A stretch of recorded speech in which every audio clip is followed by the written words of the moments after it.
ஹரே கிருஷ்ணா. பக்தர்களாருக்கு இனிமையான மாலை வணக்கம். இன்றைய பகவத்கீதை சத்சங்க வகுப்புல கலந்துட்டு இருக்கிற எல்லா பக்தர்களுக்கும் என்னுடைய பணிவான நமஸ்காரம். தினம் ஒரு கீதை எளிமையாக எவ்வாறு புரிந்து கொள்வது, எளிதாக எவ்வாறு பின்பற்றுவது, அதுல ரொம்ப அழகான ஸ்லோகங்கள் பகவத்கீதையில பிரபுபாதரும் ரொம்ப அழகா விளக்கம் கொடுத்திருக்காரு. இன்னைக்கு நம்ம படிக்கிற ஸ்லோகம் முதல் அத்தியாயத்துல 4வது பதம். அத்ர சூராமகேஸ்வாச பீமார்ஜுன சமாயுதி யுயுதானோ விராடஸ்ய திரிபதஸ்ய மகாரதः. மொழிபெயர்ப்பு மற்றும் பொருளுரை தெய்வ திரு அபய சரணாரவிந்த பக்திவேதாந்த சுவாமி ஸ்ரீல பிரபுபாத் ஜெய். ஸ்ரீல பிரபுபாத் ஜெய். அந்த சேனையில் பீமனுக்கும் அர்ஜுனனுக்கும் சமமான வில்லாளிகள் பலரும் இருக்கின்றனர். யுயுதானன், விராடன், திரிபதன் போன்ற மாபெரும் வீரர்களும் உள்ளனர். அப்ப இந்த ஸ்லோகம் துரியோதனன் தன்னுடைய ஆச்சாரியரான துரோணாச்சாரியர்கிட்ட பேசுறார். ஏன்னா துரோணாச்சாரியருக்கு பாண்டவர்கள் மேல ஒரு தனி பிரியம் உண்டு. குறிப்பா அர்ஜுனன் இடத்துல, தன்னுடைய அந்த குருகுலத்துல துரோணருடைய அந்த பாடசாலையில கௌரவர்கள் எல்லாரும் பாடம் கத்துக்கிட்டாலும் துரோணருக்கு மிக பிரியமான சீடனாவும் மாணவனாம் இருந்தவர் அர்ஜுனன். அதனால இங்க துரோணரை மறைமுகமா அர்ஜுன் இங்க என்ன சொல்றாரு, துரோணர்கிட்ட மறைமுகமா துரியோதனன் சொல்றாரு, இந்த சபையில இந்த போர்க்காலத்துல பீமனும் அர்ஜுனனும் இருக்காங்க. பீமா அர்ஜுனா அது என்னது, பாண்டவர்கள் 5 பேர் இருக்கும்போது பீமா அர்ஜுனன் சொல்லியிருக்காரு. யுதிஷ்டிரன் பீமன் சொல்ல, அர்ஜுனன் யுதிஷ்டிரன் சொல்லல. அப்ப இங்க நம்ம கவனிக்க வேண்டிய முக்கியமான விஷயம் என்னன்னா, பாண்டவர் 5 பீமனும் அர்ஜுனனும் மிக நெருக்கமான சகோதரர்கள். 5 பேருமே சகோதரத்துவம் உள்ளவங்க தான். பாண்டவர் 5 பேருக்குமே சகோதரத்துவம் ஒற்றுமை உண்டு.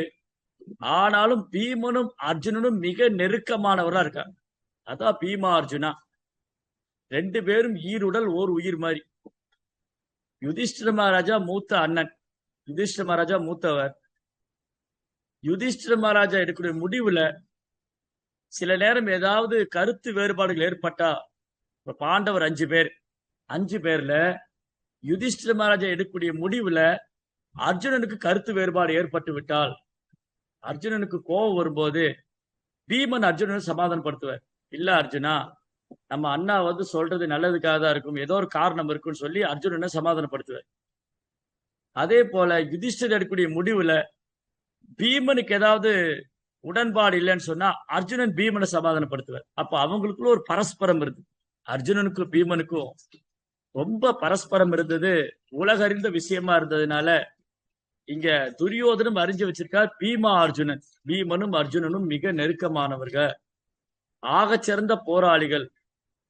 10,000 யானை பலம் கொண்ட பீமன் வில்லுக்கு விஜயன், காண்டீபதாரி.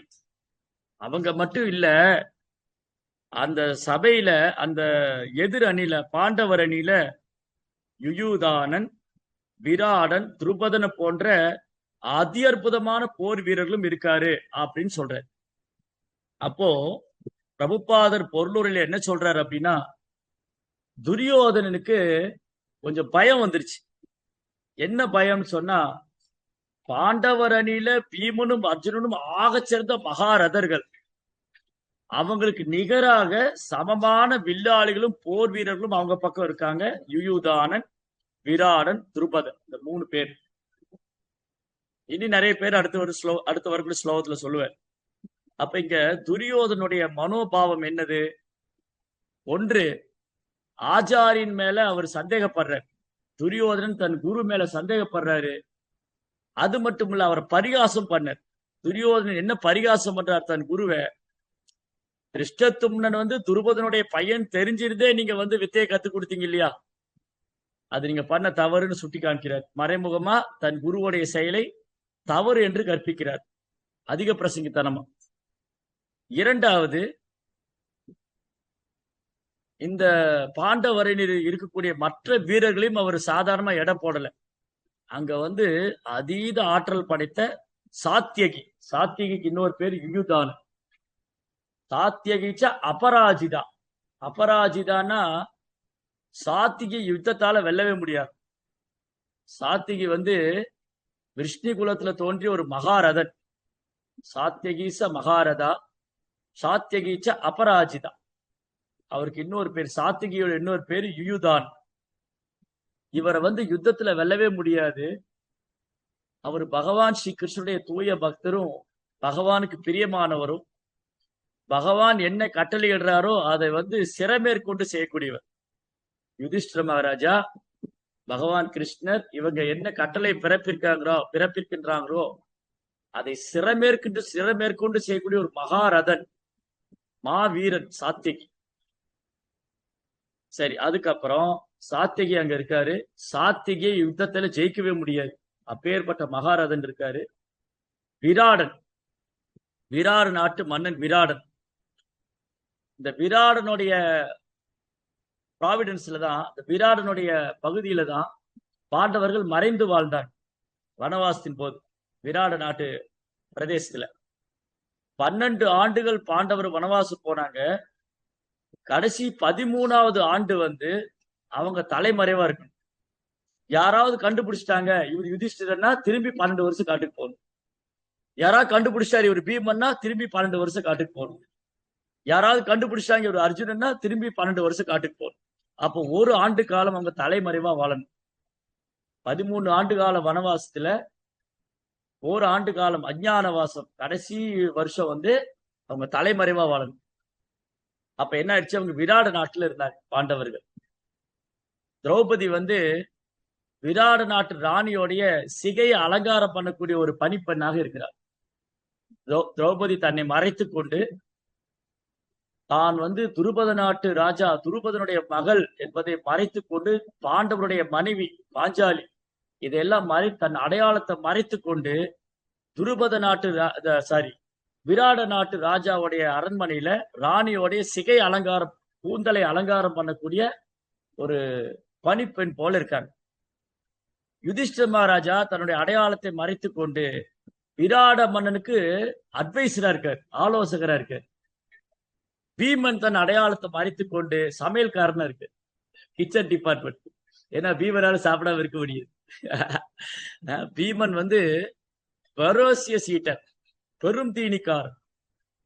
10,000 யானை போல பீமா. சோ பீமா மாதிரி யாரும் சாப்பிட முடியாது. அடுத்தது பாண்டவர் நிர்ஜல ஏகாதசி வரப்போகுது. ஒரு ஏகாதசி வரும்போது பாண்டவர்கள்லாம் விரதம் இருக்காங்க, பீமனால விரதம் இருக்க முடியாது. அவர் அழறர். அவர் வியாசத்தை போய் கேட்கிறாரு, வியாச மகரிஷி என்னால சாப்பிடாம இருக்க முடியாது, என்னால ஏகாதசி விரதம் இருக்க முடியாது. வியாசர் சொல்றாரு, ஏகாதசி விரதம் இல்லைன்னா அவ்வளவுதான், நரகத்துக்கு தான் போகணும். ஏகாதசி விரதம் இருக்கிறவங்க பகவானுடைய திருலோகத்தை அடைவாங்க, கோலோக விருந்தாவனத்தை அடைவாங்க. ஆனா பாருங்க, வியாச மகரிஷி என்னால சாப்பிடாம இருக்க முடியாது, பீமனுடைய வயிற்றுல பிருகாங்கிற நெருப்பு கொழுந்து விட்டு எரியும். நம்ம வயிற்றுல எல்லாமே பிருகான்னு ஒரு நெருப்பு இருக்கு. அந்த நெருப்பு என்ன பண்ணும், நம்ம உண்ணக்கூடிய உணவை டைஜஸ்ட் பண்ணி கொடுக்கும். அது பீமாவுக்கு அதிகமா வேலை செய்யும். அதனாலதான் பீமனால சாப்பிடாம இருக்க முடியாது. பீமா சொல்றாரு, என்னால சாப்பிடாம இருக்க முடியாது, ஓ வியாச தேவரே நான் என்ன செய்வேன்? அப்ப வியாசர் சொன்னாரு, அடுத்து வரக்கூடிய இந்த ஏகாதசி பாண்டவ நிர்ஜல ஏகாதசி, நிர்ஜல ஏகாதசி. சோ இந்த ஒரு ஏகாதசியாவது நீ வந்து விரதம் இருந்தீன்னு சொன்னா மற்ற ஏகாதசி இருந்த பலன் அடையலான்னு. அதுக்கப்புறம் தான் பீமன் வந்து அந்த ஏகாதசி விரதம் இருந்தார். அதனால பிரபுபாத் சொல்லுவாரு, பீமன் நிறைய சாப்பிட்றாரு நானும் சாப்பிடலாமான்னு கேட்டா, நீ அந்த அளவுக்கு வேலை செய்யறதா இருந்தா சாப்பிடலாது. ஒரு டிவோட்டி கேள்வி கேட்டார், பிரபுபாதா பீமா வந்து நிறைய சாப்பிடுவாருன்னு சொல்றாரு, நானும் அதிகமா சாப்பிடலாமா? ஓ நீ நிறைய சாப்பிடலாம், நீ எவ்வளவு சாப்பிடுறியோ அந்த அளவுக்கு சேவை பண்ணணும்னு. ஹார்ட் ஒர்க், கிருஷ்ணருக்காக ஹார்ட் ஒர்க் பண்ணணும், கிருஷ்ணனுக்காக கடினமா உழைக்க வேணும்னு சொல்லு. சரி, அப்போ இந்த விராட நாட்டுல பீமன் வந்து சமையல்காரனா இருக்காரு, சகதேவன் வந்து கோசாலையில சேவை பண்றாரு, அப்புறம் வந்து நகுலன் வந்து குதிரைகளை பராமரிக்கும். இந்த மாதிரி 5 பேரும் 5 விதமான சேவையில் இருக்காங்க. அர்ஜுனன் அர்ஜுனா வந்து பிருகநலாங்கிற ஒரு திருநங்கையா இருக்கு. பிருகநலா ஒரு திருநங்கை. பாருங்க கிருஷ்ணாவுடைய கருணை என்ன. கிருஷ்ணாவுடைய கருணை என்னன்னு சொன்னா சில நேரம் பக்தர்களுக்கு புரியாது. நமக்கு வந்து கிருஷ்ணாவுடைய கருணை புரியாது. சில நேரங்கள்ல நம்ம என்ன நினைச்சுக்கிறோம், நம்ம வாழ்க்கையில சில சாபங்கள் நினைக்கிறோம். ஒரு ஒரு ஒரு ஒரு ஒரு ஒரு ஒரு குறிப்பிட்ட நேரத்துல பக்தனுக்கு ஏதாவது கெடுதல் நடக்கும் போது ஒரு ஒரு கிருஷ்ண பக்தர் ஒருத்தர் ஹரே கிருஷ்ணா மந்திரம் ஜெபம் பண்றார். ஹரே கிருஷ்ணா கிருஷ்ண கிருஷ்ணா ஹரே ஹரே ஹரே ராமா ராம ராமா ஹரே ஹரே. அந்த பக்தனுக்கு ஏதோ ஒரு கெடுதல் நடந்துருச்சு. ஏதோ ஒரு துன்பமோ ஏதோ கஷ்டமோ பிரச்சனையோ வந்துருச்சு. அதை எப்படி எடுத்துக்கணும்? கிருஷ்ணாவோட கருணையா எடுத்துக்கணும். இப்ப பாருங்க, இது கிரேட் எக்ஸாம்பிள். நீங்க சரியான உதாரணம் என்னன்னா, அர்ஜுனா வந்து தேவலோகத்துக்கு போனார். கிருஷ்ணா என்ன சொன்னாரு, நீ தேவலோகத்துல போய் தேவர்களுடைய அஸ்திரங்கள்லாம் வாங்கிட்டு வந்த, அவங்களுடைய ஆசீர்வாதம் பெற்று அஸ்திரம் வாங்கிட்டு வர. அர்ஜுனன் அதே உடலோட தேவலோகத்துக்கு வரப்பார். கிருஷ்ணாவுடைய கருணை என்னன்னா, அர்ஜுனன் அதே உடலோட தேவலோகத்துக்கு போனார். அதே உடலோட தேவலோகத்துல போய் இந்திரா வந்து அர்ஜுனனை வரவேற்று அவருக்கு தக்க ஆசனம் கொடுத்து அவர் உபசரிக்கிறார். அர்ஜுனா வந்து நம்ம தேவலோகத்துக்கு விருந்தினரா வந்திருக்காரு, அதனால அர்ஜுனனை சந்தோஷப்படுத்தணும்னு சொல்லி இந்திரா என்ன பண்ண, ஊர்வசி கூப்பிட்டார். ஊர்வசி அழைத்து நீ வந்து அர்ஜுனனை சந்தோஷப்படுத்தணும். சோ அர்ஜுனன் வேற யாரும் இல்ல, இந்திரனுடைய அம்சம். இந்திரன் குந்தி தேவி வந்து 3 தேவதை கூப்பிடுவாங்க. அந்த வரம் துர்வாசர் வரம் கொடுத்தாரு இல்லையா, அந்த வரத்துல வந்து இந்திரன் அர்ஜுனன் குந்தி தேவி இந்திரனை அழைச்சாங்க.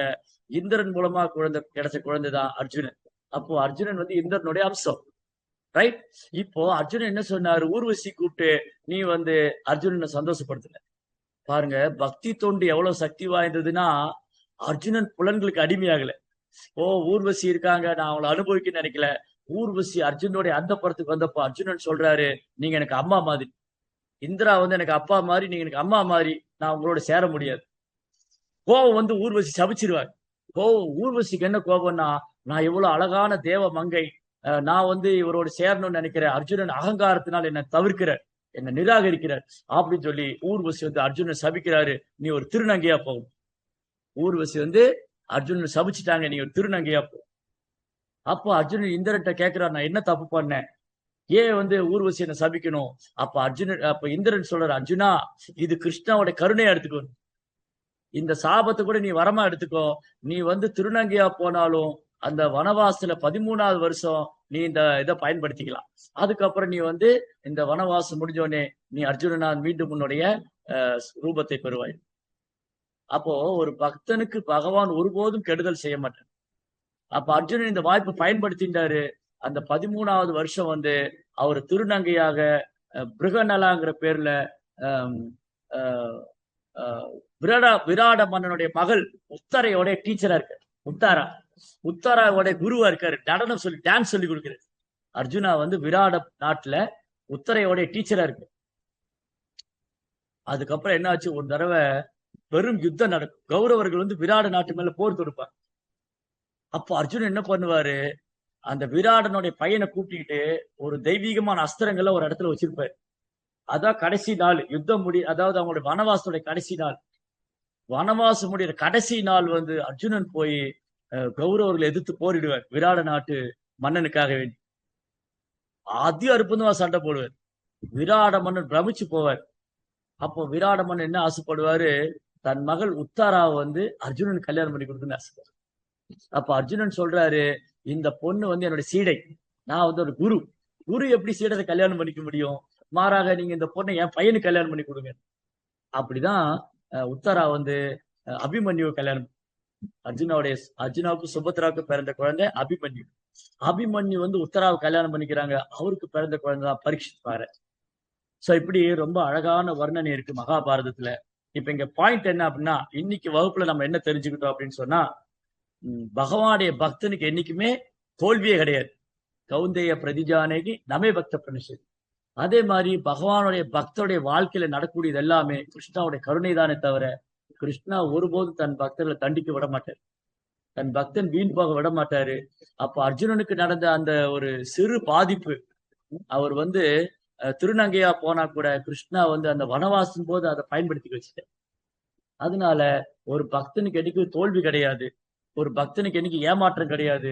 ஒரு பக்தனுக்கு எதுவும் துன்பமோ துயரமோ கிடையாது. கிருஷ்ணா ஒரு நாளும் தன் பக்தனை கஷ்டத்துல விட மாட்டார். இது ஒரு பாயிண்ட். ரெண்டாவது, இங்க துரியோதனுக்கு பயம் வந்துருச்சு. ஏன்னா அவங்களாம் மகாரதர்கள். யுயுதானன், அப்புறம் விராடன், துருபத மகாராஜ். நம்ம நேற்று துருபதனுடைய சரித்திரம் பார்த்தோம். சோ துருபத மகாராஜா துரோணருக்கு எதிரா, கௌரவருக்கு எதிரா பாண்டவர் பக்கம் இருக்கு. அப்போ துருபதனுடைய சைன்யங்களும் பாண்டவர் பக்கம் இருக்கு, விராட சைன்யங்களும் பாண்டவர் பக்கம் இருக்கு. அப்ப சாத்தகி என்றுமே வெற்றி கொள்ள முடியாத சாத்திகி பாண்டவர் பக்கம் இருக்காங்க. இப்போ துரியோதனுக்கு பயம் வந்துருச்சு. அதனாலதான் துரோணர் பார்த்து சொல்றாரு, இவங்க எல்லாம் இருக்காங்க நமக்கு எதிரா அப்படின்னு ஞாபகப்படுத்துறாரு. சோ இன்னைக்கு வகுப்புல ரொம்ப அழகான பாடம். நம்ம துரியோதனை போல டிப்ளமேட்டிக்கா இருக்கக்கூடாது. துரியோதன மாதிரி ராஜதந்திரியாவும் பொறாமைக்காரனாவும் இருக்கக்கூடாது. மாறாக சாத்தியகி மாதிரி ரொம்ப பணிவானவனாகவும், பகவான் கிருஷ்ணனுடைய ஆளுமை ஏற்றுக்கொண்டவராகவும், யுதிஷ்டருடைய ஆளுமை அதிகாரிகளை ஏற்றுக்கொள்வது, அங்கீகரிக்கப்பட்ட அதிகாரப்பூர்வ ஆச்சாரியருடைய வழிமுறைகளை பின்பற்றுவது, எளிமையான பணிவான பக்தனா இருக்கிறது, கிருஷ்ணனுடைய போதனைகளை பகவத்கீதை உள்ளவாறு நாம் பின்பற்றுவது, இதெல்லாம் சாத்திகிட்டு இருந்து கத்துக்கணும். சாத்திக்கு நேர்மை, பணிவு, அடக்கம், அப்புறம் அதிகாரிகளை ஏற்றுக்கொள்றது, இதெல்லாம் சாத்தியோடைய கேரக்டர். அதனாலதான் அவர் யாராலும் வெல்ல முடியல. சரி, அதுக்கப்புறம் இந்த அர்ஜுனுடைய சரித்திரத்துல நம்ம கிருஷ்ணா ஒருபோதும் தன் பக்தனை கைவிட மாட்டார் அப்படின்னு கத்துக்கிறோம். ஹரே கிருஷ்ணா. ரொம்ப ரொம்ப நன்றி. நீங்க எல்லாம் இன்னைக்கு இவ்வளவு நேரம் பொறுமையா இருந்தீங்க. இந்த பகவத்கீதை தினம் ஒரு பகவத்கீதை சப்தங்கம் எல்லாரும் ஆர்வமா கலந்துட்டு இருக்கா. அவங்க எல்லாருக்குடைய மனமார்ந்த வாழ்த்துக்களை தெரிவித்துக் கொள்கிறேன். இந்த திருக்கோயில் திருப்பணியும் சிறப்பாக நடைபெற்றுக் கொண்டிருக்கிறது. இந்த யூடியூப்ல கீழே டிஸ்கிரிப்ஷன்ல என்னுடைய நம்பர் இருக்கும். நீங்க ஏதாவது அது சம்பந்தமா உங்களுடைய நன்கொடைகளை செலுத்தலாம். அந்த நம்பருக்கு நீங்க வாட்ஸ்அப்ல உங்க கேள்வி பதில்களும் கேட்கலாம். ஜெய் ஸ்ரீல பிரபுபாத். ஓகே.